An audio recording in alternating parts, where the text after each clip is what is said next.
ईशान ने जिस तरीके से अब सवी के साथ ईशा और शांतनु के सामने बदतमीज़ी की है, इस बात से टूट चुकी है ईशा। ईशा को विश्वास नहीं हो रहा कि उसका बेटा इतना बदतमीज़ हो सकता है।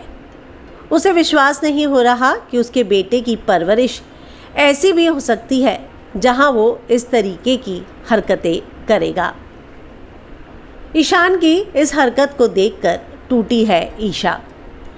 ईशा को बहुत ही ज़्यादा बुरा लग रहा है। आपको याद होगा डिबेट के दौरान भी जिस तरीके से बिहेव किया था ईशा ने अपनी माँ ईशान से, तब ईशा चुप रही थी। लेकिन आज एक लड़की जिसकी कोई गलती भी नहीं है, उसके साथ जब इस तरीके का बिहेव कर रहा है ईशान, तो ईशा से नहीं रहा गया। ईशा ने अब उठा दिया है हाथ। जी हाँ, आपने सही सुना।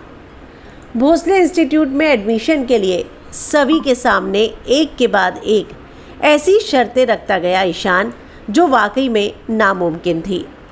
लेकिन सभी ने अपने मंसूबों से ये साबित कर दिया कि अगर आप कुछ ठान लो तो मुश्किल कुछ भी नहीं है। और ऐसे में सभी वाकई में ईशान के दिए सारे चैलेंजेस पार करती गई। लेकिन यहाँ ईशान ने सारी हदें तो तब पार कर दी जब उसने सभी का एडमिशन लेटर ही फाड़ दिया। और उसमें सिर्फ उसकी गलती ये थी कि वो ईशा का हाथ पकड़ कर आई थी। वो ईशा जो माँ है ईशान की, वो ईशा जिससे ईशान बेहद नफ़रत करता है।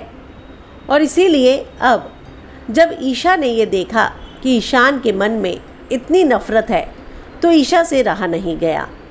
उसको ये लगा कि एक बेकसूर लड़की के साथ ईशान की बदतमीज़ी बहुत ही गलत है, और इसीलिए उसका हाथ उठ गया। हम आपको बता दें कि अब यहाँ पर ईशा ने ईशान को सभी के सामने थप्पड़ मार दिया है। जिस तरीके से बार बार ईशान अपनी माँ को ये औरत और वो औरत कह के संबोधित करता है, ये बात शांतनु को भी पसंद नहीं आती। और इस बारे में शांतनु ने भी उसे फटकार लगाई थी। लेकिन अब ईशान समझने को तैयार नहीं था, और उसकी बढ़ रही गलतियों को और बदतमीज़ियों को देखते हुए अब मारा है ईशा ने उसे थप्पड़। आप इस बारे में क्या कहेंगे? कमेंट में अपनी राय लिखकर ज़रूर बताएं। लेकिन उससे पहले हमारे चैनल को सब्सक्राइब करना ना भूलें।